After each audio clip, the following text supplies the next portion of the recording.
बिस्मिल्लाहिर्रहमानिर्रहीम। अस्सलाम वालेकुम ख़वातीन और हज़रात, मैं हूं आपका जुनैद सलीम और आप देख रहे हैं देश बुक जुनैद के साथ। शो में मेरे साथ मौजूद हैं नसीम विक्की, नाजिया बेग और सुहाना सयाल। नाज़रीन, आजकल एक जुमले के बारे में पूरे यकीन के साथ कहा जा सकता है कि वो तवातुर के साथ बोला जाने वाला सबसे ज़्यादा घिसा पिटा जुमला है जो हर हफ्ते 10 दिन बाद बोला जाता है, और वो ये है कि पेट्रोल की कीमतें आसमान से बातें करने लग गईं। पेट्रोल की कीमतों ने तमाम साबिका रिकॉर्ड तोड़ दिए। आज हमारा स्किट इसी हवाले से है कि पेट्रोल की इन कीमतों ने आवाम का क्या हाल कर दिया। ओए बस बहुत हो गया, चल अब किराया भी निकाल। किस चीज का किराया? ओ ये जो ठेला लगा के बैठा है, इस चीज का किराया और किस चीज का किराया? पागल हो गया? ओ मैं ना यहाँ पे होता तो तुम्हारा पेट्रोल बिकना नहीं था। वजह को मेरे पेट्रोल में मक्खियां पड़ गई। जितना पेट्रोल का रेट है कौन खरीदेगा? ओए भाई, जिसने खरीदना उसने खरीदना ही है। ये ठेला लगाया ना इधर, हाँ। मजबूरियां खरीदता ना लोगों की, तेरे मेरे पेट्रोल के सर पे और मेरे पंप के सर पे। ओ भाई, पेट्रोल की कीमतें इतनी हो गई हैं कि लोगों के पास मोटरसाइकिल की टैंकी गीली करने के लिए पैसे नहीं है। अच्छा, तो तू यहाँ गिली टकियां बेचता है? ओ नहीं, वो अपने घर की छोटी मोटी चीजें मेरे हाथ बेच के मैं पैसे देकर पेट्रोल डलवाते हैं। ओए मनूस आदमी, तू इतने सस्ते दामों में खरीदता है और महंगी बेचता, तुझे शर्म नहीं आती? तूने भी आगे जाके हिसाब देना है। वाह जी वाह, मैं मजबूरियां खरीदता और तुम तो ईदी फाउंडेशन का स्टॉल लगा कर बैठे हो। तेरा तो छिपा जराई लिखे आए थे। ओ बात सुनो, मैं तुम्हें काम पे लगाता हूँ। हाँ। इसके दाने गिनो, मैं तुम्हें पैसे दूंगा। जाए फिर कहेगा मैं खा गया तो दाने दाने तो ना लिखे होता बंदे का। खाने का मैं पैसे तुम्हारे अंदर अच्छा से अच्छा अच्छा, किराया निकाल, फजूल बातें ना कर, वरना मैं तेरे से तेरा अड्डा उठा दूंगा, ठुड्डे मार के निकाल दूंगा सारा। मैं अगर यहाँ से उठ गया ना, वेला बैठेगा यहाँ पे। वेला बैठेगा, जिसने आना उसने आना ही आना पेट्रोल डलवाने के लिए। चल। लफेरे का मुंह घूम गया। ये क्या चीज है? मेरा सिक्योरिटी गार्ड है पाजी। अच्छा, नजर नहीं आता इसे। ये सिक्योरिटी गार्ड है और नबीना है? हाँ जी। माशाल्लाह, फैसले करने वाले भी नबीना और गार्ड भी नबीना। सर जी, लोगों को डराना ही होंदा ना, डराना से रखे हुआ जे। असल च ना ਇਹਦੇ ਆਸਾਨ ਨੇ ਬੜੇ ਤੇ ਬੜੇ। ਇੱਕ ਵਾਰੀ ਇੱਥੇ ਡਕੈਤੀ ਹੋਣ ਲੱਗੀ ਸੀ, ਇੱਕ ਕਿਧਰੇ ਬੈਠਾ ਸੀ, ਉਹਨੂੰ ਆਈ ਖੰਗ, ਘੋੜੇ ਤੇ ਦਾ ਹੱਥ ਸੀ, ਇਹਨੇ ਕਰਤਾ ਢਮ, ਕਹਿੰਦਾ ਡਾਕੂ ਮਰ ਗਿਆ। ਤੇ ਬਸ ਉਦੋਂ ਦਾ ਨਾਂ ਹੋਇਆ ਜੇ। ਤੇ ਉਹ ਡਾਕੂ ਦੀ ਮਾਂ ਨੇ ਦਿੱਤੀ ਬਾਦੋਆ, ਇਹਨੂੰ ਉਦੋਂ ਥੋੜਾ ਬਹੁਤਾ ਨਜ਼ਰ ਆਉਂਦਾ ਸੀ, ਅੰਨਾ ਹੋ ਗਿਆ। ਅਸਲ 'ਚ ਨੇਕ ਮਾਂ ਦਾ ਪੁੱਤਰ ਸੀ ਡਾਕੂ। डाकू की मां देख, पहली दफा मैं सुन रहा हूँ ऐसी बात। सर जी, ਉਹਦੀ ਦੁਆ ਨਾਲ ਹੀ ਡਾਕੂ ਹੋਇਆ ਸੀ। कोई शर्म करे। ਪੁੱਤਰ ਹਾਂਜੀ ਤੂੰ ਨਾ ਘੁੰਮ ਜਾਣਾ, ਹਾਂਜੀ ਜਿਵੇਂ ਫੌਤਗੀ ਵਾਲੇ ਘਰ ਪੱਖਾ ਨਹੀਂ ਹੁੰਦਾ, ਜੀ ਜੀ ਇਸ ਤਰ੍ਹਾਂ। ਅੱਛਾ ਜੀ ਇਸ ਤਰ੍ਹਾਂ ਰਹਿਣਾ ਮੇਰਾ। अब बंदूक की नाली तो ठीक कराए। ਲੱਗਾ ਜੀ ਠੀਕ ਕਰਾਉਣ ਮੈਂ ਨਾਲ। ਇਹਨੂੰ ਨਾ उधर करो। ਕੁਛ ਨਹੀਂ ਹੁੰਦਾ, अच्छा, पीछे करे। ਇੱਥੇ ਖਲੋਤਾ ਰਹਿ, ਇਹਦੇ ਘੋੜੇ ਤੇ ਉਂਗਲੀ ਰੱਖ ਲੈ। इसकी तरफ करो ना मुंह इसका, इसकी तरफ करो। ਅੱਜ ਦੇ ਇਸ ਕੰਮ ਦੇ ਵਿੱਚ ਨਾ ਇਧਰੋਂ ਇਤਰਾਜ਼ ਕੋਈ ਨਾ ਆਏ। ਹਾਂਜੀ ਠੀਕ ਹੈ, ਸਰ ਜੀ ਘੋੜਾ ਕਿੱਥੇ? ਉਹ ਤੇ ਫੜਾ ਦਿਓ। ਘੋੜਾ ਸਵਾਰੀਆਂ ਲੈਣ ਗਿਆ ਪੁੱਤਰ। ਹਾਂਜੀ और ये कैसे बंदूक मेरी तरफ करके खड़ा है, जैसे मेरी वीडियो बना रहा है। ਤੁਹਾਡੇ ਸਾਹਮਣੇ ਛੋਟੇ ਛੋਟੇ ਕਲਿੱਪ ਬਣਾਏਗਾ। अच्छा, इसको को पीछे करे। ਯਕੀਨ ਕਰੋ HD ਜੇ। जी ठीक, खुदा का कसम। ਖੰਗਣਾ ਕਿੰਨੇ ਮਿੰਟ ਬਾਅਦ? हाँ, ये ना वहाँ ਹਾਂ ਆਹੋ। बेचना ही। ਕੀ ਅੰਨਾ ਵੀ ਵੇਚਦਾ ਤੇਰੇ ਕੋਲ ਮੈਂ? ओ मैं तो काम लवांगा, इनू इशारे ते खिलारांगा, मंगेगा उते। ਸੁਣਿਆ ਜੀ? ਇਸ ਬੰਦੇ ਕੋਲ ਹਰ ਚੀਜ਼ ਦਾ ਹੱਲ ਹੈ ਜੀ। ਅੰਨਾ ਵੀ ਖਰੀਦਦਾ ਜੇ। ਯਾਦ ਆ ਘਾਟਾ। यहाँ पे तो कोई इतना कारोबार चमका नहीं है।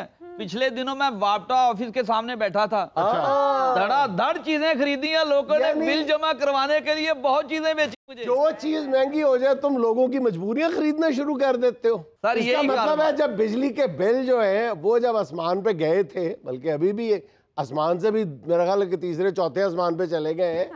इसका मतलब उस वक्त तो लोगों के तुमने जेवरात तक खरीद लिए होंगे। ਕਬਰਸਤਾਨ ਦੇ ਕੇ ਵੀ ਠੇਲਾ ਲਾ ਲੈਂਦਾ ਜੇ, ਉੱਥੇ ਜਾ ਕੇ ਚੀਜ਼ਾਂ ਵੇਚਦਾ ਜੇ। लेकिन बात तो उसकी ठीक है कि अगर वो लोगों की मजबूरियां ना खरीदें तो लोग तुम्हारा पेट्रोल खरीदने के लिए पैसे कहाँ से लाएं बेचारे। ਪਰ ਸਾਰਿਆਂ ਦੇ ਕਾਰੋਬਾਰ ਇੰਜ ਹੀ ਚੱਲਦੇ ਨੇ। ਇੱਥੇ ਮੈਂ ਮਹਿੰਗਾ ਪੈਟਰੋਲ ਵੇਚਣਾ ਜੇ, ਇਹਨੇ ਮਹਿੰਗੀਆਂ ਦਾਲਾਂ ਵੇਚਣੀਆਂ ਜੇ, ਉਹ ਵੇਖੋ ਨੇ ਇੱਥੇ ਮੇਰੇ ਕੋਲ ਤਨਖਾਹ ਲੈਣੀ ਹੈ ਤੇ ਤੁਹਾਡਾ ਸ਼ੋਅ ਬਣਨਾ। ਸਰ ਜੀ ਮੈਨੂੰ ਹਲਕਾਈ ਜਾ ਤੇ ਸਿੱਧਾ ਕਰੋ। ਵਾਲੇਕੁਮ ਸਲਾਮ। ਕਿੰਨਾ ਪਾਉਣਾ ਭਾਜੀ? ਹੈ ਕਿੰਨਾ ਕਿੰਨਾ ਪਾਉਣਾ ਕੀ ਹੈ? ਕਿੰਨਾ ਪੈਟਰੋਲ ਓਏ ਪਾਉਣਾ? ਅੱਲਾ ਦੇ ਨਾਂ ਤੇ ਦੇ, ਕੋਈ ਜਲਦੀ ਕਰ। ਉਹ ਪੈਸੇ ਦੇ ਅੱਲਾ ਦੇ ਨਾਂ ਤੇ। ਉਹ ਹੈ ਇਹ ਕਿਹੜਾ ਤਰੀਕਾ ਓਏ ਇੰਨਾ ਟਾਈਮ ਨਹੀਂ, ਮੈਂ ਅੱਗੇ ਵੀ ਜਾਣਾ ਹੈ, ਮੈਂ ਵਿਹਲਾ ਆ। ਵੀ ਮੈਂ ਵਿਹਲਾ ਆ ਦੇ ਅੱਲਾ ਦੇ ਨਾਂ ਤੇ ਇਹ ਕਿਹੜਾ ਤਰੀਕਾ ਮੰਗਣ ਦਾ? ਤਰੀਕਾ ਕੀ ਅੱਲਾ ਦੇ ਨਾਂ ਤੇ ਮੰਗਣ ਡਿਆ ਕਿਸੇ ਕਬਾੜੀਏ ਦੇ ਨਾਂ ਤੇ ਮੰਗਣ ਡਿਆ ਉਸ ਅੱਲਾ ਦੇ ਨਾਂ ਤੇ ਮੰਗਣ ਡਿਆ ਤਰੀਕੇ ਨਾਲ ਮੰਗਣਾ ਸਿੱਧਾ ਸਿੱਧਾ ਕਰ। ਅੱਲਾ ਦੇ ਨਾਂ ਤੇ ਹੱਦ ਹੋ ਗਈ ਆ ਕੱਢ ਪੈਸੇ ਜਲਦੀ ਕਰ ਕਿਹੜੇ ਪੈਸੇ ਓਏ ਕੱਢ? ਇੱਧਰ ਆ मैं जाना भी है ओए ये तो ਅੱਗੋਂ यार आप भिखारी हो या डाकू हो? ਤੁਹਾਡਾ ਕੋਈ ਕੰਮ ਹੈ बात किस तरह कर रहे हो आप? ਤੁਸੀਂ ਵੀ ਕੱਢ ਕੇ ਰੱਖੋ ਉਹਨਾਂ ਤੁਹਾਡੇ ਵੱਲ ਚੱਲ ਕੱਢ ਤਮੀਜ਼ ਨਾਲ ਮੰਗੋ। ਤਮੀਜ਼ ਨਾਲ ਹੁਣ ਟਾਈ ਲਾ ਲਵਾਂ ਮੈਂ ਮੰਗਦਾ ਇਸ ਤਰ੍ਹਾਂ ਕੌਣ ਹੁੰਦਾ? ਕਿੱਦਾਂ ਮੰਗੀਦਾ ਆ ਕਿੱਦਾਂ ਮੰਗੀਦਾ ਆ ਪਾਗਲ ਅੱਲਾ ਦੇ ਨਾਂ ਤੇ ਮੰਗਣ ਡਿਆ ਆ ओए, ਦੇਦਾ ਕਿੱਦਾਂ ਆ और उसको देखो तुम्हारे मालिक को लूटने आए हैं। मैं निशाना पक्का कर रहे हैं। ਪੈਸੇ ਕਿਉਂ ਕੱਢਦਾ ਭਾਈ ਕੀ ਗੱਲ ਕੀ ਆ ਇਸ ਤਰ੍ਹਾਂ ਕੌਣ ਮੰਗਦਾ? ਮੈਂ ਚੰਡ ਮਾਰਨੀ ਤੇਰੇ ਮੂੰਹ ਦੇ ਉੱਤੇ। ਕਿੱਦਾਂ ਮੰਗੀਦਾ ਕਿੱਦਾਂ ਮੰਗੀਦਾ ਆ ਕਿੱਦਾਂ ਮੰਗੀਦਾ ਤੂੰ ਪਾਗਲ ਤੇ ਨਹੀਂ ਆ? ਪਾਗਲ ਨਹੀਂ ਹੋਇਆ ਕਿੱਦਾਂ ਮੇਰੇ ਮੰਗੀਦਾ ਕੋਲ ਹੋਰ ਸੁਣ ਲੈ ਨਹੀਂ ਅੱਛਾ ਹੈਂ? ਉਹ ਖੰਗ ਓਏ ਖੰਗ ਖੱਬੇ ਕੱਟ ਥੋੜਾ ਖੱਬੇ ਕੱਟ अच्छा जी। ਖੱਬੇ ਕੱਟ ਸੱਜੇ ਨਹੀਂ ਸੱਜੇ ਸੱਜੇ ਸੱਜੇ ਸੱਜੇ ਕੱਟ ਸੱਜੇ ਕੱਟ ਸੱਜੇ ਅੱਛਾ ਜੀ। ਕੱਟ ਸੱਜੇ ਕੱਟ ਹੋਰ ਕੱਟ ਹੋਰ ਕੱਟ ਅੱਛਾ ਜੀ। ਕੱਟ ਖੰਗ ਖੰਗ अच्छा जी, ਉਹ ਜਰਾ ਘੱਟ ਓਏ अपने प्यो दा बंदूक दे सामने आ मैं तेन गोली मारनी।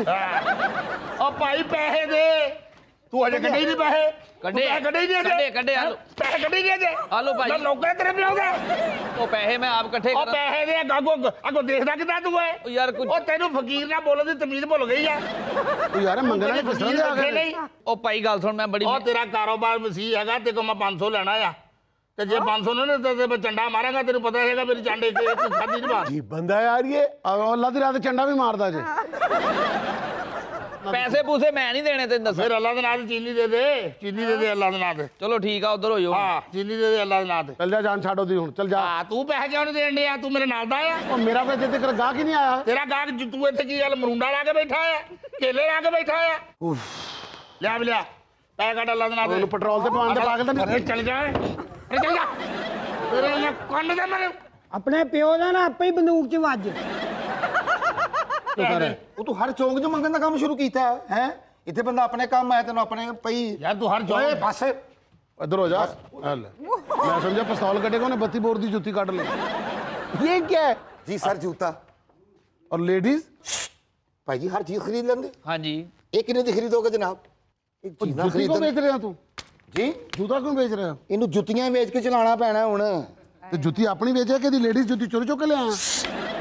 ਹੈਲੋ ਉਹ ਵੀਰ ਮੇਰੀ ਇਹਦੀ ਸੱਟ ਬਹੁਤ ਹੈ ਮੈਂ ਨਹੀਂ ਲੈਣੀ ਤੂੰ ਆਪਣੇ ਆਸੇ ਨਾ ਲੈ ਅੱਗੇ ਵੇਚਣ ਆਸੇ ਲੈ। ਤੇਰਾ ਕੋ ਤਲਕ ਹੈ ਉਹ ਮੇਰਾ ਤੈਨੂੰ ਮੈਂ ਪੰਪ ਕਹਿੰਦਾ ਪੈਸੇ ਕੱਢ ਯਾਰ ਤੂੰ ਇੱਧਰ ਹੀ ਕਰਨਾ ਆ ਤੂੰ ਇੱਧਰ ਹੀ ਕਰਨਾ ਆ ਉਹ ਮੈਂ ਤੇਰੇ ਪੰਪ ਤੇ ਲੱਗਾ। ਅਰੇ ਚੱਲ ਜਾ ਇਹ ਮੇਰੀ ਵਾਲਦਾ ਦੀ ਜੁੱਤੀ ਜਨਾਬ ਮੇਰੇ ਅੱਬਾ ਜੀ ਨੇ ਗਿਫਟ ਕੀਤੀ ਸੀ ਬਰਥਡੇ ਤੇ ਮੇਰੀ ਅੰਮੀ ਨੂੰ ਲੇਕਿਨ ਮੇਰੀ ਮਾਂ ਕਹਿੰਦੀ ਮੋਟਰਸਾਈਕਲ ਨਾ ਚਲਾ ਤੇ ਮੈਂ ਪੈਟਰੋਲ अस्तगफुरुल्लाह जरा शर्म नहीं आई तुझे जरा हया नहीं आई मेरी जूती चोरी करके ले आया है ਮਾਂ ਜੀ ਮੈਂ ਵੇਚਣ ਕਦੋਂ ਆਇਆ ਤਰੋਪਾ ਲਵਾਉਣ ਆਇਆ ਮੈਂ ਤੇ ए, मोची ਉਹ ਹਰ ਕੰਮ ਕਰ ਲੈਂਦਾ ਜੀ मामला है क्या? कुछ समझ नहीं आ रहा, बताएं तो सही ना। सर ये मेरे घर से जूती बेच के इसको मैंने मना किया था कि बाइक नहीं निकालनी पेट्रोल अब रेंज से बाहर है साइकिल चलाओ तो पेट्रोल डलवाने के लिए मेरी जूती बेच रहा है ਉਹ ਤੁਸੀਂ ਕਿਉਂ ਪਰੇਸ਼ਾਨ ਹੋ ਜਿੰਨੇ ਦੀ ਮੈਂ ਲੈਣੀ ਹੈ ਇਹਨੇ 3 ਗਲੀਆਂ ਨਹੀਂ ਚਲਾ ਸਕਣਾ ਲੈ ਪੈਸੇ ਬਾਜੀ ਕੱਢ ਤੂੰ ਪਾਗਲ ਤਾਂ ਨਹੀਂ ਆ? ਉਹ ਬਾਜੀ ਅੱਲਾ ਦੇ ਨਾਂ ਤੇ ਕੱਢ ਦੇ ਪੈਸੇ ये मांगने का तरीका है पंप पे खड़े होके पैसे मांगते हो ਹੁਣ ਤੇਰੇ ਮੈਂ 5 ਰੁਪਏ ਦੀ ਖਾਤਰ ਦਫ਼ਤਰ ਬਣਾ ਲਵਾਂ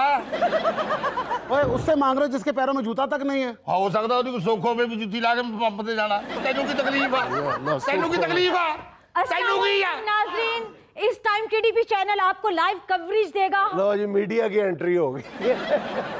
देखिए नाजरीन पेट्रोल की कीमतें आसमान से बातें कर रही हैं और लोग अपनी घरेलू अशिया बेचने पर मजबूर हो चुके हैं और मांगने वालों की गुंडागर्दी चेक करें कि वो मांग भी रहे और लड़ाई भी करें। ਕਰ ਲਈ ਗੱਲ ਕਰ ਲਈ ਤੁਸੀਂ ਲੈ ਦਿਓ ਜੋ ਹੈਗਾ ਤੁਹਾਡੇ ਕੋਲ देखिए देखिए आप ये ਉਹ मांगने ਅੱਲਾ ਦੇ वाले ਨਾਂ ਤੇ ਬਾਜੀ ਮੰਗਣ ਡਏ ਆ ਦੇਣਾ ਨਹੀਂ ਅੱਲਾ ਦੇ ਨਾਂ ਤੇ ਦਿੰਦੇ ਕੁਛ ਨਹੀਂ ਤੁਸੀਂ देखिए ਅੱਲਾ नाजरीन ਤੁਹਾਨੂੰ ਦਿੰਦਾ ਨਹੀਂ ਉਹ ਮੇਰੀ ਗੱਲ ਸੁਣ। ਅੱਲਾ ਤੁਹਾਨੂੰ ਦਿੰਦਾ ਨਹੀਂ ਉਹ ਭਾਈ ਨਾਜ਼ਰੀਨ। ਉਹ ਭਾਈ ਤੇਰਾ ਕੀ ਕੰਮ ਆ? ਤੇਰਾ ਕੀ ਕੰਮ ਆ ਵਿੱਚ ਤੇਰਾ ਕੀ ਕੰਮ ਆ ਚੱਲ ਦੋ ਮੈਂ ਉਧਰ ਉਹ ਤਾਂ ਫਕੀਰ ਹੈ ਕਿ ਬਦਮਾਸ਼ ਹੈ? ਤੈਨੂੰ ਦੱਸਾਂ ਤੂੰ ਬੰਦਾ ਮਾਰ ਕੇ ਮੰਗਣਾ ਸ਼ੁਰੂ ਕੀਤਾ ਈ। ਅੱਲਾ ਦਾ ਬੰਦਾ ਕਿੱਡਾ ਵੱਡਾ ਤਾਰਫ ਆ ਤੇ ਅਸੀਂ ਵੀ ਅੱਲਾ ਦੇ ਬੰਦੇ ਆ ਸਾਨੂੰ ਅੱਲਾ ਚੱਲਣਾ ਦਾ ਬੰਦਾ ਹੁੰਦਾ ਤਾਂ ਉਹਦੇ ਨਾਂ ਦਾ ਦਿੰਦਾ ਨਾ अच्छा भाई साहब आप लोगों की घरेलू चीजें खरीद रहे हैं आप क्या कहते हैं इस बारे में? ਇਹ ਤਾਂ ਮੈਂ 250 ਦੇਵਾਂਗਾ ਜੀ ਓਏ ਆਹੋ 250 ਜੋ ਉਹਨੂੰ ਦੇ ਦਿਓ 200 ਤੁਸੀਂ ਰੱਖੋ 50 ਮੈਨੂੰ ਦੇ ਦਿਓ इसका मतलब है मीडिया भी 250 रुपए में बिक गया। ਉਹ ਵੇਖਿਆ ਨਹੀਂ ਜਨਾਬ ਉਹ ਤੇ ਹਰ ਚੀਜ਼ ਦਾ ਮੁੱਲ ਲਾਈ ਜਾ ਰਿਹਾ ਜੇ ਉਹਦੇ ਨਾਲ ਜਰਾਬਾਂ ਛੱਡ ਰਿਹਾ ਜੇ ਨਾਲ ਨੇਲ ਕਟਰ ਛੱਡ ਰਿਹਾ ਜੇ अम्मी चलते रेट च लवा ला, रेट तेरी मेहरबानी गड्डी ते चले। वे चल वे चुप कर। वालेकुम वालेकुम सलाम। वालेकुम सलाम। यहाँ घरेलू अशिया महंगे दामों खरीद सर मैं अपनी बीवी का मेकअप बेचण आया। ओए ओए खुदा दा वास्ता कोई होर शै बेच ले। नहीं ओ पुत्र हो ज्यादा डरेगा। सर ਇਹਦਾ फायदा नहीं, महंगाई सुन के ਉਹਨੂੰ ਲਕਵਾ ਹੋਇਆ, ਹੁਣ ਕਿੱਥੇ ਕਰੇਗੀ। ਉਹ ਤੇ ਫਿਰ ਕਿਸੇ ਨਾਲ ਸਿੱਧੇ ਮੂੰਹ ਗੱਲ ਹੀ ਨਹੀਂ ਕਰਦੀ ਹੋਏਗੀ। ਇਹ ਭਾਜੀ ਇੱਥੇ ਗਾਹਕ ਬੜੇ ਹੋਣੇ, ਮੈਨੂੰ ਮੰਜਾ ਕੱਢ ਦੇ, ਮੈਂ ਅੱਖ ਲਾ ਲਵਾਂ। ਮੰਜਾ ਕੱਢ ਜਾਂ ਸਿੱਧਾ ਕਰ ਲਵਾਂ ਮੈਂ। ਮੰਜਾ ਕੱਢ ਦੇ, ਤੈਨੂੰ ਸਾਡੀ ਦੇਖ ਪਕਾਣਾ ਹੈ ਤੂੰ। ਤੂੰ ਮੰਜਾ ਵੀ ਕੱਢ ਸਕਦਾ ਹੈ। ओ यार बस करें, खामोशी इख्तियार करें, बस करें। ਉਹ ਸਰ ਜੀ ਮੰਗਣ ਵਾਲੇ ਅੱਜ ਕੱਲ ਇੰਜ ਹੀ ਕਰ ਰਹੇ ਨੇ, ਤਮਾਸ਼ਬੀਨੀਆਂ ਕਰਦੇ ਨੇ। ਇਹ ਕੁਛ ਵੀ ਨਹੀਂ ਹੈਗਾ। ਜੇ ਕੋਈ 10 ਰੁਪਏ ਨਹੀਂ ਹੈਗੇ, ਜਿੰਨਾ ਮਰਜ਼ੀ ਰੋਪ ਪਵਾ ਲਓ। ਲੈ ਬੈ ਕੱਢ। सर लड़ाई खत्म करो, ਅਸੀਂ ਰੇਟ ਲਵਾਉਣੇ ਨੇ। यार बात सुनो, तुमने पेट्रोल अपनी बाइक में डलवाना है और बेच तुम बीवी का मेकअप का सामान रहे हो। ਤੁਹਾਨੂੰ ਪਤਾ ਹੀ ਨਹੀਂ ਸਾਡੇ ਨਾਲ ਹੋਇਆ ਕੀ, ਇਹ ਘਰ ਦੀਆਂ ਚੀਜ਼ਾਂ ਵੇਖ ਕੇ ਬਿੱਲ ਤਾਂ ਆ ਰਿਹਾ, ਸਾਰਾ ਟੱਬਰ ਮੇਰਾ ਆਟੇ ਵਾਲੀ ਪੇਟੀ 'ਚ ਰਹਿ ਰਿਹਾ। अब तो सिर्फ इंसान बिकने वाले रह गए हैं। जल्दी करो, मैं फिर चीनी बेचनी। देखिए नाज़रीन, यहाँ पे हर चीज बिक रही है। बस मेरा ख्याल है वो वक्त आने वाला है कि लोग अपने गुर्दे भी बेचना शुरू कर देंगे। इतने बुरे हालात है महंगाई से। ਤੁਸੀਂ ਵੇਚਣੇ क्या ਆ, देंगी आप? ਤੁਸੀਂ ਵੇਚਣੇ ਆ। बीबी जी ਦੱਸੋ। मैडम Oh my God, मेरी बात ये सुने। जगह सेफ नहीं है। मेरी बात सुने। सुन लो पहला। मुझे अरे आगे हो जा। मुझे कहीं काम मिल सकता है? मैं आपको जॉब दिलवाने वाली लगती हूँ। ਤੇ ਅਸੀਂ ਤੈਨੂੰ ਇੰਟਰਵਿਊ ਦੇਣ ਵਾਲੇ ਲੱਗਨੇ ਆ। ओ तू काम पे जाना है। नाज़रीन ये हमें लेना एक छोटा सा वक्फा, हमारे साथ रहिएगा। चलो जी, आ ले ਲਓ ਭਾਈ ਜਾਨ, लो पैसे पढ़ो। ਇਹ ਤੇ 300 ਰੁਪਇਆ ਤੇ 32 ਰੁਪਏ ਮੈਂ ਕੱਟ ਲਏ ਆ, ਕਿਸ ਚੀਜ਼ ਕੇ? ਜਿਹੜੇ ਮੈਂ ਤੇ ਕੋ ਲੈਣੇ ਸੀ ਅੱਲਾ ਦੇ ਨਾਂ ਤੇ। ਉਹ ਤੂੰ ਮੰਗਣਾ ਵੀ ਹੈ, ਤੜੀਆਂ ਵੀ ਲਾਣਾ, ਤੂੰ ਕੱਚੇ ਦੇ ਇਲਾਕੇ ਦਾ ਫਕੀਰ ਹੈ। ਉਹ ਮੈਂ ਨੌਕਰਾਂ ਵੀ 2 ਘੰਟੇ ਇੰਤਜ਼ਾਰ ਕਰ, ਤੈਨੂੰ ਬੋੜੀ ਕਰਾ ਕੇ ਆਪਣੇ ਕੱਟ ਲਏ ਆ, ਇਹਦੇ ਚ ਲੜਾਈ ਕਰਨ ਵਾਲੀ ਕਿਹੜੀ ਗੱਲ ਆ। अब देखो लोगों को मांग के अपनी टैंकी फुल करा के हो जा रहे हैं।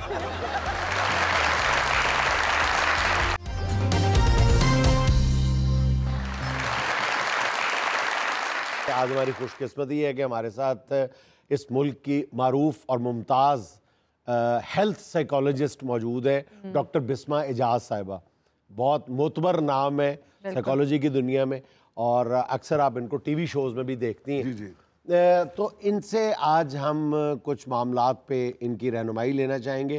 ख़ास तौर पे ये जो महंगाई के बाद की सूरत हाल है, एक वेव आई हुई है, इसमें लोगों पे जो मुख्तलिफ जो नफ्सियाती अमराज जो है उनमें इजाफा हुआ है और बल्कि जिस्मानी अमराज में भी इजाफा हो गया, सच्ची बात में। तो ये हेल्थ साइकोलॉजिस्ट हैं बेसिकली। तो सबसे पहले डॉक्टर साहब मैं ये पूछना चाहता हूँ आपसे कि हेल्थ साइकोलॉजिस्ट और आम साइकोलॉजिस्ट में या क्लिनिकल साइकोलॉजिस्ट में बेसिकली फ़र्क क्या है? हेल्थ साइकोलॉजी जो है वो एक बहुत ही न्यू फील्ड है। क्लिनिकल साइकोलॉजी से ज़्यादातर लोग जो हैं वो इंट्रोड्यूस्ड हैं, अवेयर हैं, बिकॉज़ हम ये देखते हैं कि मुआशरे में बहुत से नफ्सियाती मसाइल जो हैं वो हमें नज़र आते हैं। जैसे गुस्सा बहुत ज़्यादा है, किसी को डिप्रेशन का प्रॉब्लम है, किसी को एंग्जाइटी का प्रॉब्लम है। तो ये वो लोग हैं जिनको क्लिनिकल मसाइल होते हैं और वो अपने इलाज के लिए क्लिनिकल साइकोलॉजिस्ट जो है उसके पास रुजू करते हैं। सही। जो हेल्थ साइकोलॉजिस्ट है वो न्यू एरिया भी है और काफ़ी नीडेड भी है, बिकॉज़ हम ये देखते हैं कि ऐसे लोग जो हेल्थ कंडीशंस की वजह से नफ्सियाती मसाइल का शिकार हैं, जैसे किसी को कार्डियोवैस्कुलर प्रॉब्लम है, दिल के अमराज का शिकार है, कोई डायबिटीज़ का प्रॉब्लम है उसको, उसकी वजह से हेल्थ कंडीशंस अपसेट हैं, कोई मोटापे का शिकार है, किसी की डेली रूटीन जो है वो इतनी अच्छी नहीं है, एक्सरसाइज नहीं की जाती, तो जिस्मानी मसाइल बहुत ज़्यादा हैं। इन जिस्मानी मसाइल की वजह से जो नफ्सियाती मसाइल उजागर होते हैं उनके इलाज के लिए हेल्थ साइकोलॉजिस्ट जो है वो उसकी हेल्प ली जाती है। इनकी भी हेल्प कर दें डॉक्टर साहबा, हमारी टीम इनकी वजह से ही हारती है। ये बहुत स्मार्ट है। नहीं, मैं बिल्कुल एग्री करूंगी इनके साथ। मोटापा जो है वो बहुत सारे मसाइल को जो है वो जाहिर करता है और उसकी वजह से लाइफ में बहुत सी ऐसी चीज़ें जिसको आप एंजॉय करने के काबिल नहीं होते। तो ये बताइएगा जो पैनिक अटैक्स हैं ये भी हेल्थ साइकोलॉजी में आते हैं? पैनिक अटैक बेसिकली एंग्जाइटी की एक कंडीशन है, एंग्जाइटी की एक टाइप है, लेकिन हेल्थ प्रॉब्लम की वजह से भी पैनिक अटैक्स होते हैं। जैसे कोई पेशेंट जो है वो किसी ऐसी सिचुएशन में है, एस्थमा का पेशेंट है फॉर एग्जांपल, और वो किसी ऐसी सिचुएशन में है जहाँ पे उसको एकदम से एंग्जाइटी शुरू हुई है, तो एंग्जाइटी के साथ उसको पैनिक अटैक हो सकता है। दैट मीन्स कि अस्थमा का पेशेंट जो है वो भी क्लिनिकल प्रॉब्लम्स का शिकार हो सकता है और उसकी वो हेल्थ कंडीशन जो है वो इसके पैनिक अटैक को ज़्यादा एडवांस लेवल पे उसको ख़राब कर सकती है, उसको डिस्ट्रक्ट कर सकती है। तो ये पेशेंट जो है इसको भी काउंसलिंग की और थेरेपी की, ये सब चीज़ों की ज़रूरत है। अच्छा डॉक्टर साहब ये फरमाएं कि ये जो दौरे जदीद का ये जो तोहफ़ा है मेरे हाथ में पकड़ा हुआ, ये जो गैजेट्स हैं और ये जो सोशल मीडिया का बेतहाशा इस्तेमाल है, ख़ास तौर पे बच्चों में भी बहुत ज़्यादा एडिक्शन की हद तक इस्तेमाल है, इससे भी कोई साइकोलॉजिकल जो है इम्पैक्ट डाला है नेगेटिवली? कुछ पॉजिटिव भी होगा शायद? डाला है, पॉजिटिव भी है लेकिन नेगेटिव भी है। कोई भी इन्वेंशन जो है उसके हमेशा जहाँ पे फ़ायदे होते हैं वहाँ पे नुकसानात भी होते हैं। तो जो आपका ये मोबाइल है, ये जो गैजेट्स हैं, उसका सबसे जो ज़्यादा फ़ायदे की पहले मैं बात कर दूँ। फ़ायदा ये कि जब बच्चे इसके ऊपर गेम्स खेलते हैं तो उनकी जो मेंटल कैपेसिटी है वो बेहतर होती है। They become more creative in things and they focus on problem solving. उनको चीज़ों को बहुत जल्दी ग्रास्प करना आता है, उन चीज़ों पे सोल्यूशन निकालने आते हैं। सो ये एक चीज़ उसको फ़ायदा देती है। लेकिन नुकसानात ये हैं कि वो एक आदत यानी हैबिट जो है वो एडिक्शन में बदल जाती है और आप अपनी टाइम दिन का ज़्यादा से ज़्यादा जो वो मोबाइल पे इस्तेमाल करते हैं। फिर मोबाइल जो है उस पर जितनी सोशल साइट्स हैं उनमें से जो फ़ायदा दे रही होती हैं वो बहुत सारे सीरियस नुकसानात भी दे रही होती हैं। कुछ इखलाकी तौर पे भी नुकसानात हैं जो कि बच्चे ज़्यादा जिसकी तरफ प्रोन होते हैं। तो अल्टीमेटली नुकसानात की जो लिस्ट है वो थोड़ी सी ज़्यादा है। अगर चेक एंड बैलेंस के बगैर बच्चों को मोबाइल दिया जाएगा तो ऑब्वियसली आप एक ऐसा बच्चा जो है वो सोसाइटी में देखेंगे जो कि मुस्तकबिल में जाके बहुत सीरियस नफ्सियाती मसाइल का शिकार हो सकता है। तो मैं पर्सनली एक रिसर्चर भी हूँ और मैंने इंटरनेट एडिक्शन पे रिसर्चेस भी की हैं कि इसके क्या नुकसानात होते हैं किसी के नफ्सियाती हेल्थ के ऊपर। तो मैंने ये नोट किया है अपनी रिसर्च के मुताबिक कि जो एडोलेसेंट एज है यानी जो टीन एज जिसको हम आम अल्फाज में कहते हैं, उसमें जो बच्चे हैं उनको हम देखते हैं कि बहुत जल्दी इस चीज़ के साथ अटैच हो जाते हैं। अब एक बच्चा मुसलसल इस चीज़ के साथ अटैच है तो वो एक स्क्रीन जो है उसके ऊपर वो जो साइट्स देखेगा वही लर्न करेगा और वो लर्निंग जो है वो एक ऐसी लर्निंग है जो कि उसकी इंटेलिजेंस को भी अफेक्ट कर रही है और जब वो 2-4 साल के बाद एडल्ट एज में आएगा तो उसकी पर्सनैलिटी बहुत हद तक डिटीरियरेट हो चुकी होगी। सबसे इम्पॉर्टेंट जो फैक्टर नज़र आएगा वो आइसोलेट हो जाएगा, लोगों के साथ मिलना जुलना खत्म करेगा और ultimately he will and up into depression. अच्छा डॉक्टर साहब ये तो इसके नुकसानात हो गए, तो इससे छुटकारा पाने के कोई है, कोई गोलियां मिलती हैं बाजार से? इंटरनेट गोलियां जो होती हैं वो माँ बाप के पास ही होती हैं। गोलियां बिल्कुल पेरेंट्स, आप पेरेंट्स हैं तो आपकी रिस्पांसिबिलिटी है। पेरेंट्स तो खुद मोबाइल पकड़ के बैठे होते हैं, वो बच्चों से ज्यादा इस नशे का शिकार है। उन्होंने जान छुड़ाने के लिए तो बच्चों को मोबाइल लेके दिया होता है। नशे का शिकार तो है लेकिन पेरेंट्स एटलीस्ट इस स्टेज पे तो हैं कि वो अंडरस्टैंड कर सकते हैं कि इसमें क्या चीज़ नुकसान दे रही है और क्या चीज़ फायदा दे रही है। लेकिन माँ बाप खुद भी इस एडिक्शन का उतने ही शिकार है जितना कि उनके बच्चे हैं। मैं नहीं समझता कि वो माँ बाप जो है वो कम शिकार है इसका। पहले माँ बाप को होने चाहिए ना मोबाइल। बेसिकली हमें ज़रूरत है अपनी रूटीन में एक ऐसी चीज़, हेल्दी चीज़ को ऐड करने की जो हमें इससे दूर रखे। वो हेल्दी चीज़ क्या है? दोस्तों की कंपनी में बैठना, दोस्तों की कंपनी में बैठ के गपशप लगाना, एक हेल्दी सोशल लाइफ रखना, ताकि फॉर एग्ज़ाम्पल हम लोग जब रात को रेस्टोरेंट में किसी जगह पे खाना खाने जाते हैं तो हम सबसे पहले क्या करते हैं, अपनी फैमिली के सबके मोबाइल जो है वो इकट्ठे करके एक साइड पे रख देते हैं। जब एक साइड पे रखते हैं we don't have that gadget in front of us and we communicate, we talk. और उसकी वजह से क्या होता है कि आपका वो 1-2 घंटे 2.5 घंटे जो है मोबाइल से दूरी है और आपस में कम्युनिकेशन है, क्वालिटी टाइम। डॉक्टर साहब आपकी बात काट रहा हूँ, मैं ये तजर्बा पहले भी अपने शो में बता चुका हूँ कि मैंने भी एक बार किया था। मैंने अपने बच्चों से कहा था कि यार पूरे 11 बजे आप लोगों ने अपने अपने मोबाइल जो है वो मेरे कमरे में मेरी साइड टेबल पे ला के रख देने। तो इतनी उन्होंने मेरी ज़िंदगी में कोई बात नहीं मानी जितनी ये मानी है। एक बच्चा आता था वो ठा करता मोबाइल रख के और लाइन में आते थे, टक टक टक चारों आके रख देते थे। मैंने कहा यार कमाल के फरमाबरदार बच्चे हैं, वो रोज़ाना रख जाते थे। मैं बड़ा खुश होता था उनकी फरमाबरदारी पे। तो कोई मेरा ख्याल है कि 30-35 दिन बाद मैंने एक दफ़ा उनके मोबाइल चेक किए, चारों के चारों जो मोबाइल थे वो छैया वाले थे। वो असली मोबाइल नहीं देते थे मुझे। अच्छा डॉक्टर साहब ये बताएं कि ये जो बड़ी बड़ी बीमारियां हैं जैसे दिल की बीमारी है, खुदा किसी को अल्लाह ताला सबको अपने हिफ्ज़ व अमान में रखे, इसके बाद डायबिटीज़ है जी, जैसे किसी पेशेंट को पता चलता है घर में तो पूरे घर में एक गम की फिजा, एक सोगवारी सी छा जाती है कि पता नहीं अब क्या बनेगा। उस स्टेट ऑफ माइंड से निकलने का कोई तरीका है? सबसे इम्पॉर्टेंट चीज़ किसी भी ट्रॉमा या किसी भी प्रॉब्लम से निकलने का जो बेस्ट तरीका है वो उसको एक्सेप्ट करना है। जितनी जल्दी आप उस रियलिटी को एक्सेप्ट करेंगे उतनी जल्दी आप उससे बाहर निकलने के लिए अपने जहन को खोलेंगे और सोचेंगे कि अच्छा व्हाट नेक्स्ट। तो मैं अपने जो क्लाइंट्स आते हैं जो हेल्थ के हैं या जो किसी भी प्रॉब्लम का शिकार हैं, उनको सबसे पहला जो मैसेज देती हूँ वो यही देती हूँ कि अपनी प्रॉब्लम को एक्सेप्ट करें। एक्सेप्टेंस के बाद यू विल स्टेप फॉरवर्ड, और वो दूसरा स्टेप क्या होगा, उसका सलूशन। तो आप जितनी जल्दी अपना फर्स्ट स्टेप लेंगे उतनी जल्दी आप आगे बढ़ पाएंगे। सेकंड सही। नाज़रीन, ये हमें लेना एक छोटा सा वक्फा, हमारे साथ रहिए।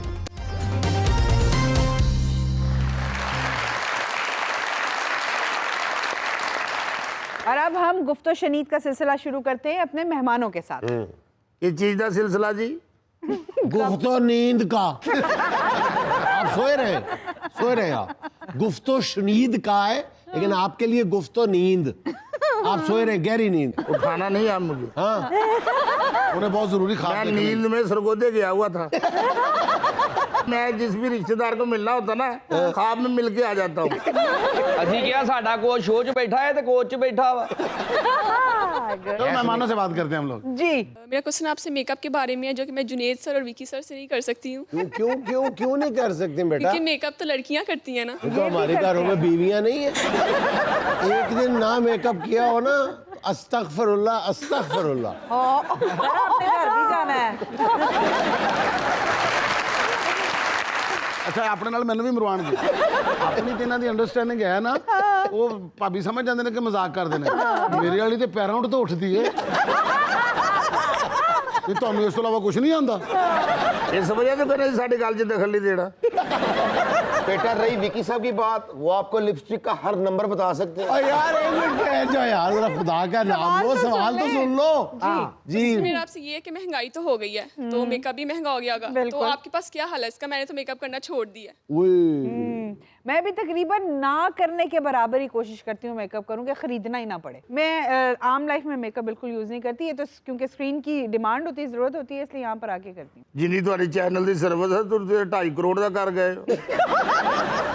जी, सिले सिले प्यार दा पवे तेनू गजरा, पिछे पिछे अखियां दा डोलना कजला, तेरे नाल डुबना, तेरे नाल तरना, तेरे नाल जीना, तेरे नाल मरना, प्यार मेरा होए प्यार मेरा, तू तकड़ी च तोलना वे प्यार मेरा, तू तकड़ी च तोलना, इको दिल सी लया मेरे कोल ना, वे मैं लुटी गईयां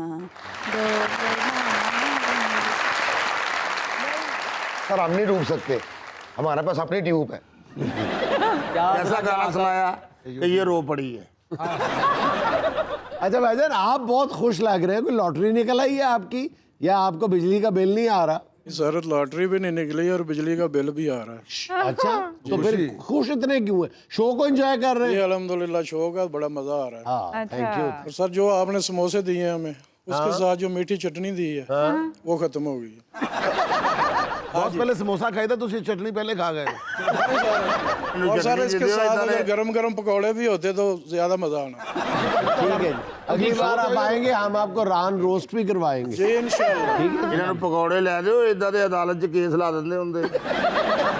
मुझे नहीं उम्मीद। अगर तो आप वकील नहीं है फिर तो केस नहीं करेंगे। अगर आप वकील हैं फिर मैं आपको पकौड़े खिला भी दूंगा, तो आपने इस बात पे केस कर देना अनारदाना घट सी। भाई वकील है, बस फिर केस लगा, केस लग गया। केस लगा।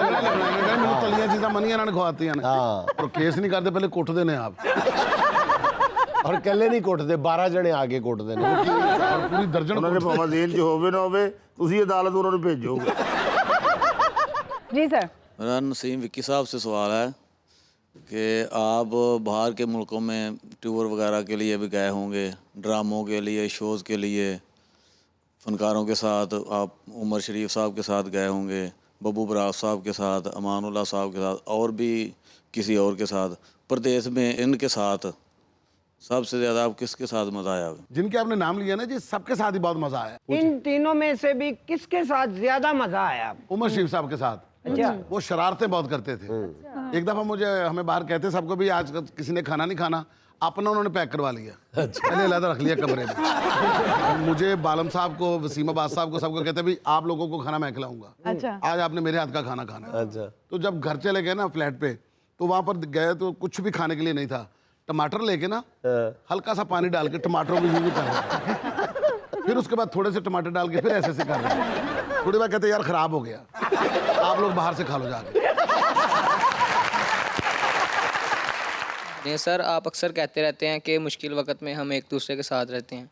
रहना चाहिए, रहते नहीं है हम, लेकिन किसी हद तक रहते भी हैं वैसे। मिल बांट कर खाते हैं। बिल्कुल। आज मुझे आपसे थोड़ी सी गाइडेंस चाहिए।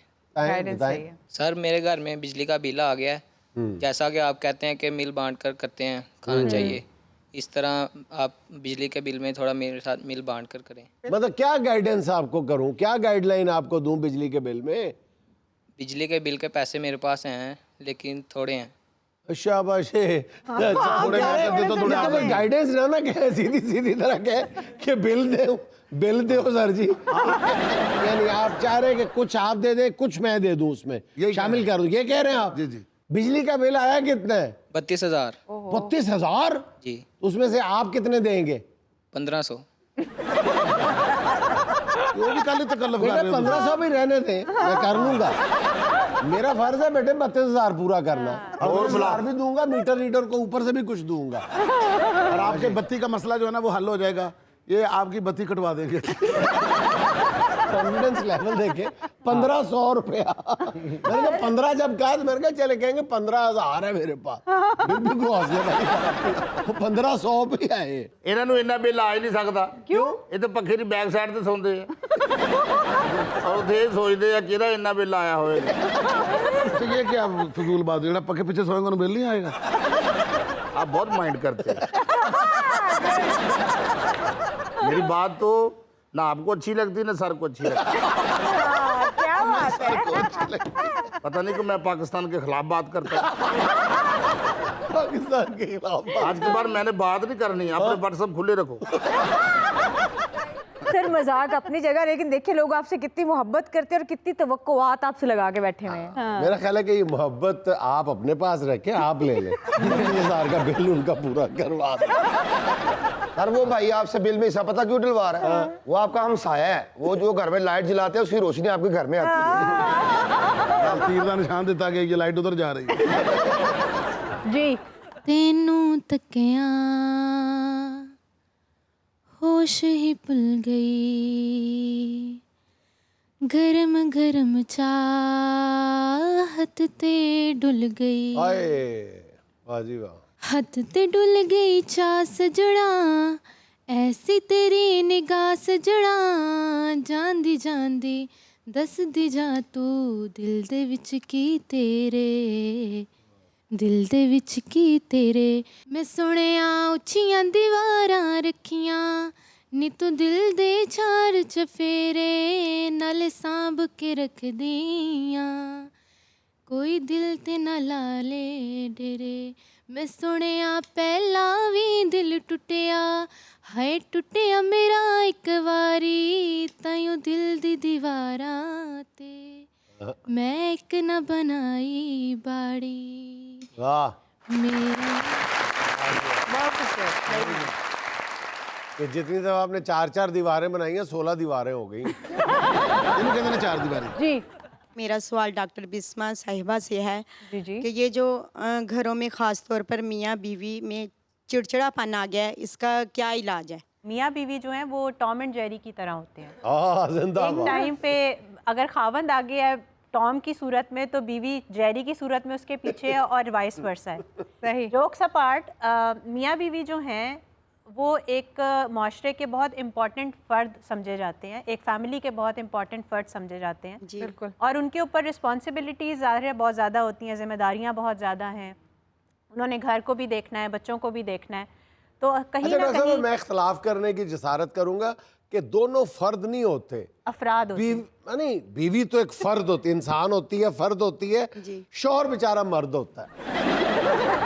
बेचारा मर्द ही होता है, वो फर्द फुर्द नहीं वो होता। बेचारा अपनी फरदानगी के चक्कर में ही वो फरदानगी के चक्कर में पिसता चला जाता है, पिसता चला जाता है। सर शोहर मर्द होता है इसीलिए उसका घर में कलर जर्द होता है। जी डॉक्टर साहब। तो आपके सवाल का जो जवाब है वो ये कि ज़िम्मेदारियाँ चूँकि बहुत ज़्यादा हैं और आजकल ज़ाहिर है जो हालात हैं, इन्फ्लेशन बहुत ज़्यादा है, महंगाई बहुत ज़्यादा है, तो वो ज़िम्मेदारियाँ पूरी करते करते थक जाते हैं दोनों लोग, मर्द जो आपका घर का सरबराह है वो भी और जो ख़वातीन है वो भी, बिकॉज़ घर में बच्चों को तो आप ख़वातीन ही टेक केयर कर रही होती हैं, घर के अखराजात को मैनेज भी आप कर रही होती हैं जी। तो ये चीज़ें जब केयरफुली बैठ के कम्युनिकेट नहीं किया जाता, उस पर आपस में चीज़ों को सॉर्ट आउट नहीं किया जाता, उसकी वजह से ये चिड़चिड़ापन जो है वो फिर नज़र भी वही इंसान आता है ना कि रात को घर आएगा तो मैंने अपनी सारी फ्रस्ट्रेशन इसी पे निकालनी है।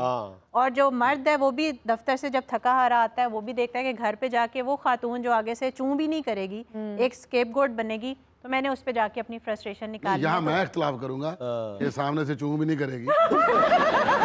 आप लोग तो कर सकते हैं। आप लकी हैं, आपको ऐसी खातून मिली है जो चूं करती है। ज़्यादातर मर्द जो है लेकिन मैच्योरिटी मर्द बढ़ता गया चूं चूं दबा की। इस सारे चाहे वो कोई भी प्रॉब्लम है मियाँ बीवी के दरमियान, उसको हल करने का तरीका हमेशा ये होता है कि आप ओपनली एक दूसरे को अपने मसाइल जो है वो कम्युनिकेट करें, बिल्कुल उसको एक्सप्रेस करें और सिर्फ मसाइल पर डिस्कशन ना करें, उनके सोल्यूशंस पे डिस्कशन करें कि इसको हल कैसे किया जा सकता है, क्योंकि हल करना तो आपका ही काम है, मियाँ बीवी का काम है, किसी तीसरे बंदे ने क्या हाल तो सिर्फ डिसिप्लिन हो सकती है, हाल तो सिर्फ डिसिप्लिन हो सकती है, मसला नहीं। सर मैं भी एक छोटा सा वक्फा, हमारे साथ रहिए।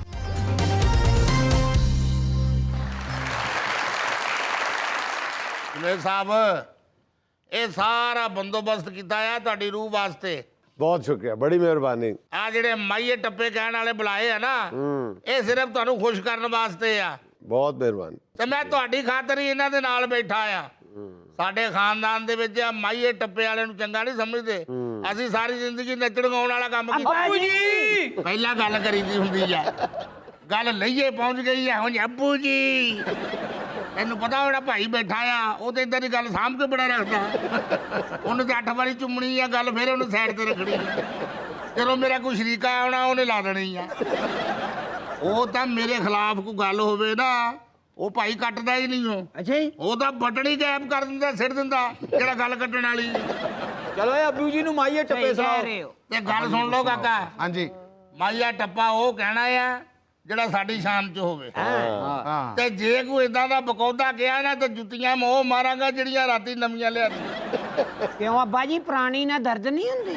ਬਕਵਾਸ ਨਾ ਕਰਿਆ ਕਰ। कपड़े बदल कर बाल बना गए चले हो कहाँ किसके लिए।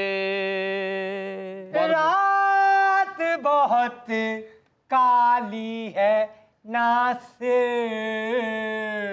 और खुदा का वास्ता नासिर काज़मी को तो छोड़ दे, अल्लाह का वास्ता। ओ भाईजान आप किस नासिर की बात कर रहे हैं? ये वो नासिर साहब नहीं है, ये हम नासिर चिनोटी की बात कर रहे हैं। आप अपना नासिर अपने पास रखें, हमारा नासिर हमारे पास रहने दें। आपका नासिर नासिर अपना अपना। यार खुदा का खौफ करे। सर नासिर नासिर नासिर नासिर गई रहो तो अच्छा है, कहीं रहो तो अच्छा है। अच्छा माइया कहना माइये दा स्यापा नहीं पाना। रात बहुत काली है। ਓ ਮੁੰਡਿਓ क्या बात है दरमियाने उस्ताद? ਓਏ ਮੁੰਡਿਓ जी अब्बू जी ਰਾਤ ਬਹੁਤ ਕਾਲੀ ਆ ਪੁੱਤ ਓਏ। ਇੱਥੇ ਮੋਬਾਈਲ ਖੋਲ ਲੈਂਦੇ ਆ, ਸਮਝ ਲੱਗੀ ਕਿ ਨਹੀਂ? ਤੇ ਥੱਪੜ ਉਹ ਮਾਰਦੇ ਆ, 12 ਦੇ ਨਿਸ਼ਾਨ ਨਹੀਂ ਜਾਂਦੇ। चौधरी रात काली नहीं तेरी जुबान काली है। रात काली है तेरे नालों भी।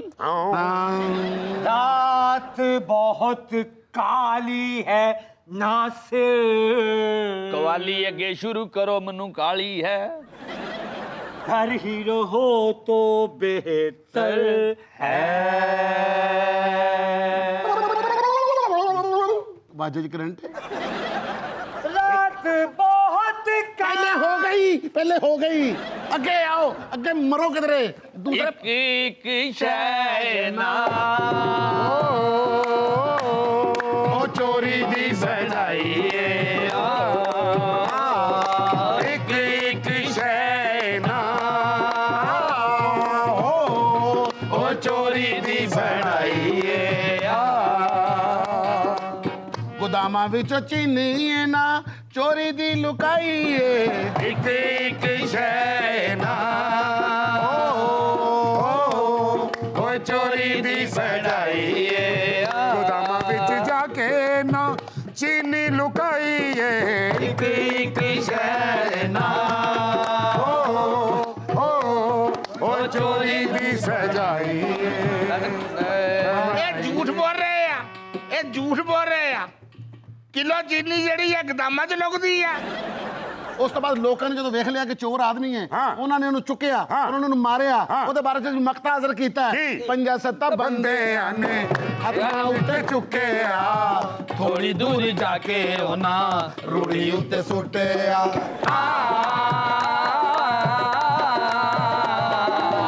ਪੰਜਾਂ ਸੱਤਾਂ ਬੰਦਿਆਂ ਨੇ ਹੱਥਾਂ ਉੱਤੇ ਚੁੱਕਿਆ ਥੋੜੀ ਦੂਰ ਜਾ ਕੇ ਉਹਨਾਂ ਰੂੜੀ ਉੱਤੇ ਸੁੱਟਿਆ ਮਸਾ ਮਸਾ ਇਹਨੇ ਆਪਣੀ ਪਗੜੀ ਬਚਾਈ ਏ ਇੱਕ ਸ਼ੈਨਾ ਹੋ ਚੋਰੀ ਦੀ ਬਣਾਈ ਏ ਬਣਾਈ ਏ ਬਣਾਈ ਏ ਬਣਾਈ ਏ ਬਣਾਈ ਏ क्या हो गया उठे उठे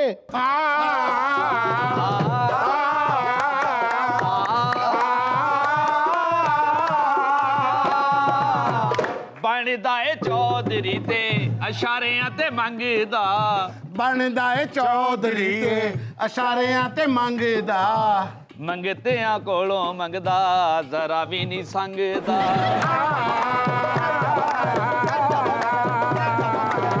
ਬਣਦਾ ਏ ਚੌਧਰੀ ਇਸ਼ਾਰਿਆਂ ਤੇ ਮੰਗਦਾ ਮੰਗਤੇ ਮੰਗਦਾ ਏ ਜ਼ਰਾ ਵੀ ਨਹੀਂ ਸੰਗਦਾ ਫਕੀਰਾਂ ਨੇ ਇਹਦੇ ਕੋਲੋਂ ਰੋਟੀ ਲੁਕਾਈ ਏ ਇੱਕ ਸ਼ੈਨਾ ਓ ਚੋਰੀ ਦੀ ਬਣਾਈ ਏ ਬਣਾਈ ਏ ਬਣਾਈ ਏ ਗਾਲ ਗਲੀ ਵਿੱਚ ਕੋਈ ਵੀ ਨਹੀਂ ਬਣਦਾ ਗਾਲ ਗਲੀ ਵਿੱਚ ਕੋਈ ਵੀ ਨਹੀਂ ਬਣਦਾ ਚੋਰੀ ਵਾਲੇ ਮੂਡ ਨਾਲ ਜਦੋਂ ਉਥੋਂ ਲੰਘਦਾ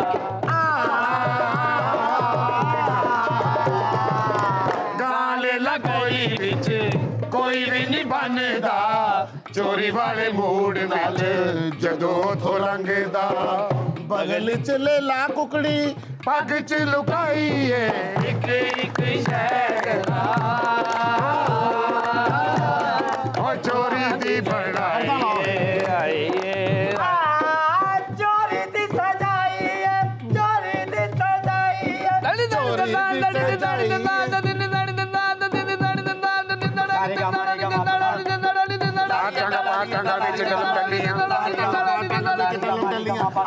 ਦੇਣ ਬੱਚੇ ਬੱਚੇ ਚੱਲੀਆਂ ਆਣ ਬੱਚੇ ਦੇਣ ਬੱਚੇ ਕਿਉਂ ਦੇ ਨਾਲ ਚੱਲੀਆਂ ਚੱਲੀਆਂ ਚੱਲੀਆਂ ਚੱਲੀਆਂ ਚੱਲੀਆਂ ਚੱਲੀਆਂ ਚੱਲੀਆਂ ਚੱਲੀਆਂ ਚੱਲੀਆਂ ਲਾਰੀ ਅੱਡੇ ਲਾਰੀ ਅੱਡੇ ਲਾਰੀ ਅੱਡੇ ਲਾਰੀ ਅੱਡੇ ਲਾਰੀ ਅੱਡੇ ਲਾਰੀ ਲਾਰੀ ਲਾਰੀ ਲਾਰੀ ਲਾਰੀ ਲਾਰੀ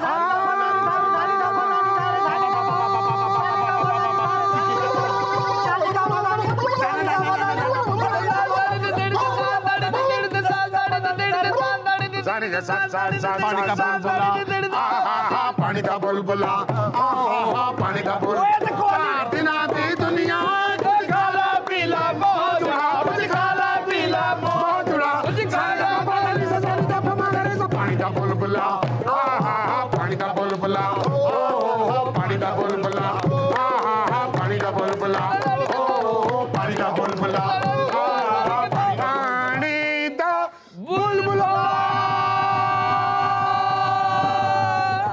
ਇਹਨਾਂ ਨੂੰ ਸਮਝ ਆ ਜਾਏ ਜ਼ਿੰਦਗੀ ਪਾਣੀ ਦਾ ਬੁਲਬੁਲਾ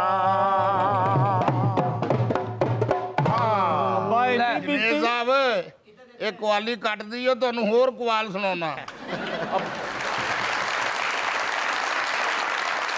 ਇਹ ਤਾਂ ਐਵੇਂ ਸ਼ੁਗਲ ਵੇਲਾ ਕੀਤਾ ਅਸਲ ਕੁਆਲ ਪਿੱਛੇ ਆਉਣ ਡਏ ਅੱਬਾ ਇੰਨੀ ਇਹ ਤਾਂ ਚੋਰੀਆਂ ਕਰਦੇ ਆਪ ਜੁਨੇਦ ਸਾਹਿਬ ਆ ਲਾਲ ਕਮੀਜ਼ ਵਾਲਾ ਨਹੀਂ ਹੈਗਾ ਇਹਨੇ ਆਪਣੇ ਸਗੇ ਮਾਮੇ ਦੀ ਜੇਬ ਕੱਟੀ ਆ 3 ਸਾਲ ਜੇਲ੍ਹ ਰਹਿ ਕੇ ਆਇਆ ਮੇਰਾ ਮਾਮਾ ਜੇਬ ਕੱਟਾਂ ਨਾ ਕੱਟਾਂ ਤੂੰ ਮਾਮਾ ਲੱਗਣਾ ਇਹ ਜੇਲ੍ਹ 'ਚ ਹੀ ਮਾਸ਼ਾਅੱਲਾ ਸਾਡੇ ਕੋਲ ਆਇਆ ਤੇ ਸਾਡਾ ਸ਼ਾਗਿਰਦ ਹੋਇਆ ਸੀ ਉਹ ਪਰਲੇ ਨੇ ਪੁੱਫੇ ਦਾ ਕਫਨ ਲਾ ਕੇ ਵੇਚਿਆ ਐਨਕ ਵਾਲੇ ਨੇ ਅੱਬਾ ਜਿੰਨੀ ਸਾਡੇ ਨਾ ਹੋ ਗਈ ਸਾਨੂੰ ਚਾਹੀਦਾ ਇਹਨਾਂ ਤੇ ਹੀ ਮਾਨ ਲੈ ਆਈ ਤੁਹਾਨੂੰ ਕਿਹਾ ਕਵਾਲ ਲੈ ਕੇ ਆਉਂ ਤੁਸੀਂ ਮੁਰਦਾ ਰੈਂਟ ਤੇ ਲੈ ਆਏ ਆ ਕਹਿੰਦੀ ਭੱਬੂ ਵਰਗੀ ਸ਼ਕਲ ਆ ਇਹਦੀ ਆ ਜਿਹੜਾ ਕੁਆਲ अच्छा साहब ये कोआल नहीं है ये कोआल गंदल है ਚੰਗਾ ਭਲਾ ਚਿੱਟਾ ਸੀ ਤੇ ਮੂੰਹ ਤੇ ਪ੍ਰੈਸ਼ਰ ਕੁੱਕਰ ਫਟ ਗਿਆ ਚਲੋ ਇੱਧਰ ਉੱਠੋ ਅਸੀਂ ਪੈਟਰੋਲ ਪੰਪ ਬਣਾਉਣਾ ਹੈ ਉੱਠੋ ਉੱਠੋ चलो नाज़रीन, ये था आज का देशबुक और चलते चलते एक खूबसूरत शेर। नहीं मिला कोई तुझसा आज तक मुझको, नहीं मिला कोई तुझसा आज तक मुझको, फिर ये सितम अलग है कि मिला तू भी नहीं।